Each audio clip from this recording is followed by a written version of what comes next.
Just when you think that false pastors, prophets, prophetesses, and all of these right-wing nationalists can't go any lower in the gutter, I want you to take a look at this from Jack Hibbs, this pastor out in California, and then we're going to talk.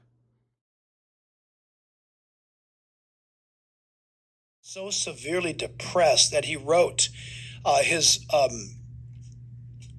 family members, Lund, Washington, and others, about how he had never been more depressed and despairing of his life than at this moment, he said. And if I would have known our plight and dilemma, that when Congress commissioned me, I would have denied the challenge.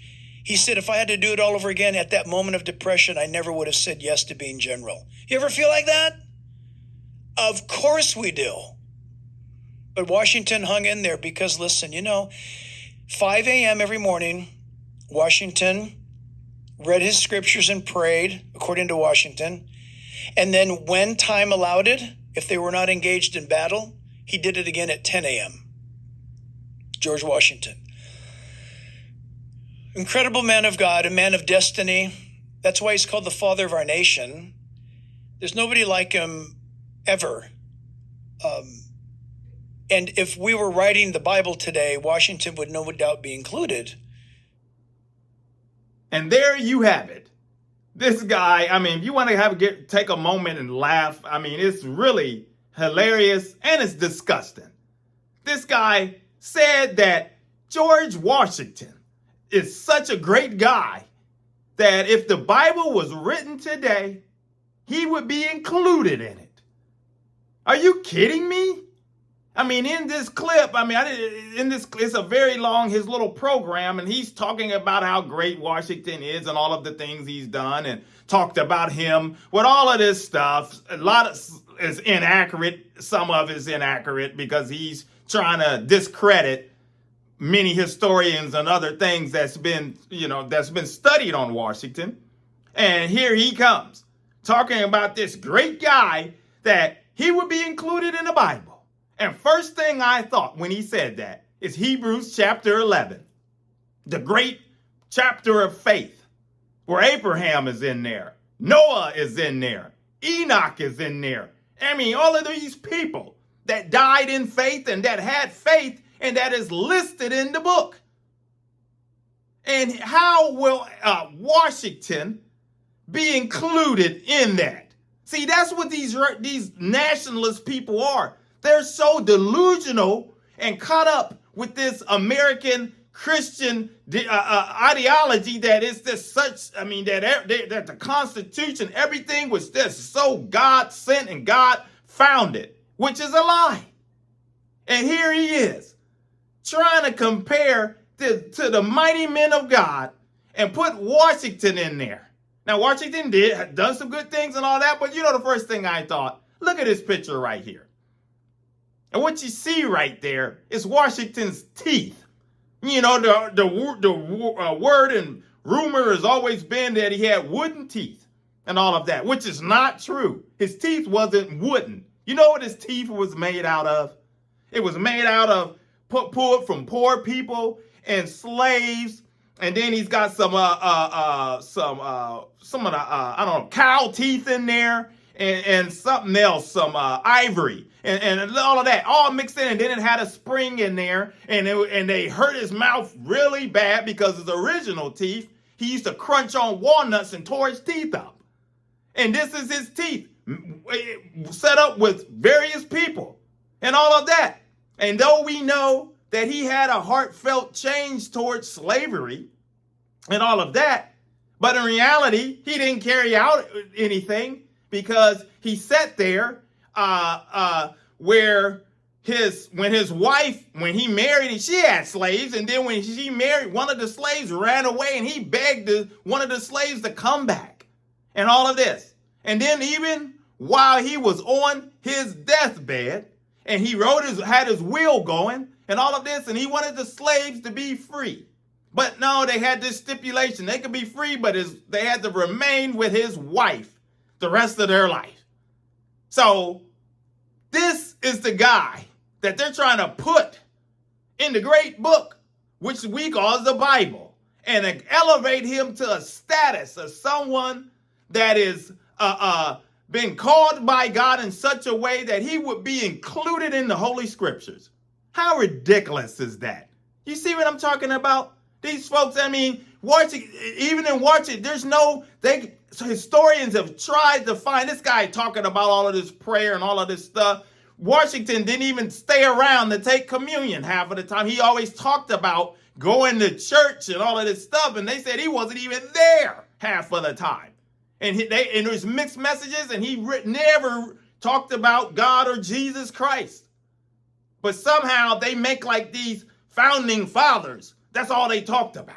They talked about Jesus, God, Lord, and all of this stuff, and they did it. And when they penciled in the Constitution and all of this stuff, they had all this stuff in mind. When in reality, these folks will have no place in the Scriptures. And there's a whole lot that we can say about a lot of things, because a lot of them, because what was going on with all of them, yes, they did great deeds and certain things. But at the same time, these men, could you imagine sitting there that here he is, Washington on his deathbed, and that's his final decree with his will. And that right there makes him, you want to elevate him and want to put him in the Bible with all of these setups here. That tells me right there that he was still holding, he couldn't let go, because his plantation and all of that, he's making so much money there. All of them were making so much money off the backs of poor people and the backs of slaves, all of this stuff. And then they just great patriots. See? And that's what is happening right now. That's what these nationalists and all of these types of people that profess to be Christian, they don't care about Jesus Christ. They don't care about the Scriptures and all of that stuff. You know what they care about? I've said it before. This, moolah, money, power, greed. That's all they want. That's all they want. They don't care about souls being saved. They don't care about nothing about reaching the lost and real missionary work and all of that. It's about pounding Scriptures into people so that they can do exactly how they did hundreds of years ago to people. But they want it on a broad scale. They want everybody now. It's not just isolated to people of color and all of this. They just want if you're not on board with this thing, they want to call out the death angel for you. Because if you're not part of it, we want you out of here. That's what they want. They want to get rid of people. That's what they want. Some of you might know. I got a co-worker that he's retired. He's senior guy now, but he told me about an old movie. It's called Soul in the Grain or something to that effect. Some of you movie buffs, some of you are older around, you might be familiar with that. I don't know if I got the title right, but he was telling me about, it was a movie about people there was some type of famine or something was going on, and people were ending up missing or something like that or something. And they lost jobs or something like that in a certain Midwest or something like that. And they went out west to go find jobs and this, that, and that. And then when they got out there, the people or something started missing and stuff. And I don't know, somewhere he said that they were coming to find out that they were being slaughtered so that they could be eaten or something, or getting rid of, because I don't know, because they were they were trying to limit the society, as far as the growth or something to that effect. I don't know. Some of you, if you know it, please share it with me, but it's something to that effect. That's what they want to do. They want to eliminate us, the middle class, poor people, all of that, eliminate them. Get them off, push them off onto an island and have everything this world to themselves so that they can run this crazy ideology and try to take it abroad and around the world. That's what they want to do. No mission, no being Holy Spirit leading anything. This is what they're about. But you know what? You know who's the God of this world? The devil. And you know what? they can have this world for all I can. You can have this world because I don't care. I'm going to know about you. I'm laying my treasures up in heaven. I want to get my reward and be up there and celebrate and have a great time because I can care less about putting all my stock in the world because that's what they do. They build it. They're dumping all of it into the world. And you know what? And what's going to happen? The devil's going to take them, pull the rug out from up underneath them. And the God is going to sit there and us and believers and us that's been telling them, we're going to be like, told you so. And they're going to fall flat on their face and they're going to find out that that false God that they have been worshiping can't deliver them now. Can't do a thing for them now. So you keep believing that the founding fathers, that there's some saving power in founding fathers, that there's saving power in these false prophets and prophetesses and some politician that you think that you can instill. Keeps thinking that. You're going to see as God sits back on his throne and is going to sit there and watch you fall flat on your face. And guess what? When you cry out to him, for some of these people, they've been so wicked and evil and hateful in the things that they've done. He's going to turn his ears. He's not going to listen. You're going to be crying out, and it's going to be too late.